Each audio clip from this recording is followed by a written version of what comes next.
La prophétie de guerre de Gog et Magog. Bienvenue dans cette vidéo où nous allons explorer la prophétie biblique de la guerre de Gog et Magog. Cette prophétie, trouvée dans le livre d'Ézéchiel, chapitres 38 et 39, parle d'une grande bataille qui aura lieu à la fin des temps. Prenons le temps d'examiner ces versets et de comprendre leur signification. Narrateur, aujourd'hui, nous plongeons dans l'un des passages les plus intrigants de la Bible. La prophétie de la guerre de Gog et Magog.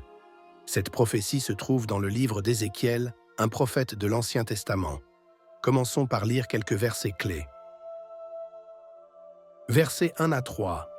La parole de l'Éternel me fut adressée, en ces mots, « Fils de l'homme, tourne ta face vers Gog, au pays de Magog, prince de Roche, de Méchec et de Tubal, et prophétise contre lui. Tu diras, ainsi parle le Seigneur l'Éternel.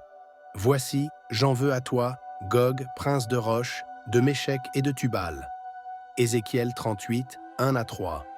Ici, nous voyons que Dieu s'adresse directement à Gog, le dirigeant de Magog, un pays lointain. Mais qui sont Gog et Magog? Selon les érudits, Gog est un chef militaire, et Magog représente ses terres. Cette prophétie concerne une coalition de nations qui attaquera Israël dans les derniers jours. Verset 4. Je t'entraînerai, et je mettrai une boucle à tes mâchoires. Je te ferai sortir, toi et toute ton armée, chevaux et cavaliers, tous revêtus magnifiquement, grande multitude avec boucliers et casques, tous maniant l'épée. Ézéchiel 38, 4. Dieu annonce qu'il amènera Gog et ses armées contre Israël. C'est une image puissante, des armées bien équipées, prêtes pour la bataille. Mais pourquoi Dieu permettrait-il cela? Verset 8. Après bien des jours, tu seras visité.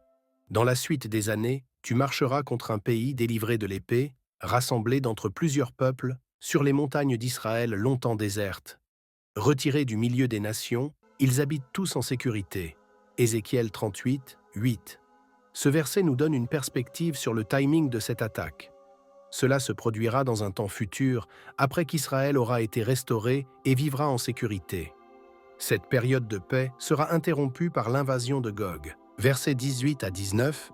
Le jour où Gog marchera contre la terre d'Israël, dit le Seigneur, l'Éternel, la fureur me montera dans les narines. Dans ma jalousie, dans le feu de ma colère, je le déclare. Il y aura en ce jour-là un grand tremblement de terre dans le pays d'Israël. Ézéchiel 38, 18 à 19. La colère de Dieu s'enflammera contre cette invasion. Un grand tremblement de terre marquera le début de l'intervention divine. Dieu défendra son peuple avec puissance. Verset 22. J'entrerai en jugement contre lui par la peste et par le sang. Je ferai pleuvoir sur lui, sur ses troupes et sur les peuples nombreux qui seront avec lui, des torrents de pluie, des pierres de grêle, du feu et du soufre. Ézéchiel 38, 22. Dieu utilisera des moyens surnaturels pour vaincre les armées de Gog. La peste, le sang, la pluie, les pierres de grêle, le feu et le soufre seront les outils de sa justice. Versets 7 à 8, chapitre 39. Je ferai connaître mon saint nom au milieu de mon peuple d'Israël, et je ne laisserai plus profaner mon saint nom. Et les nations sauront que je suis l'Éternel, le Saint en Israël. Voici, ces choses viennent et s'accomplissent, dit le Seigneur l'Éternel, c'est ici le jour dont j'ai parlé. Ézéchiel 39, 7, 8. Le résultat final de cette bataille sera la glorification de Dieu.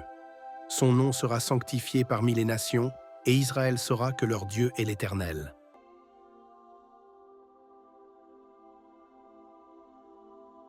En conclusion, la prophétie de la guerre de Gog et Magog est un puissant rappel que Dieu est souverain et qu'il protège son peuple.